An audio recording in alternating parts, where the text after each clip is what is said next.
Think about a great day you had. Answer the questions in your text exercise book. 1. Where did you go? 2. When did you go there? 3. Who did you go with? 4. How did you get there? 5. What did you do there? 6. What did you see? 7. Did you eat or drink something there? If so, what?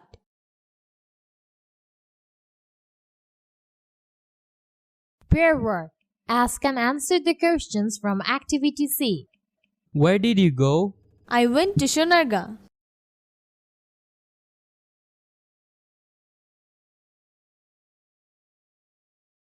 When did you go there? I went there last year.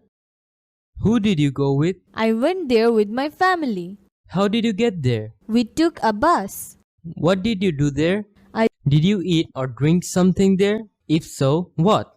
No, we took our own food and had a picnic. Write a short composition in your exercise book about a great day you had. Use the information from Activity C.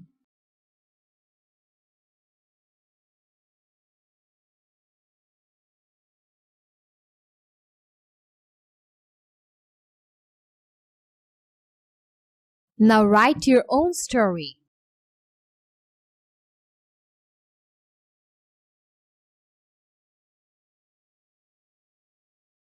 Pair work. Ask and answer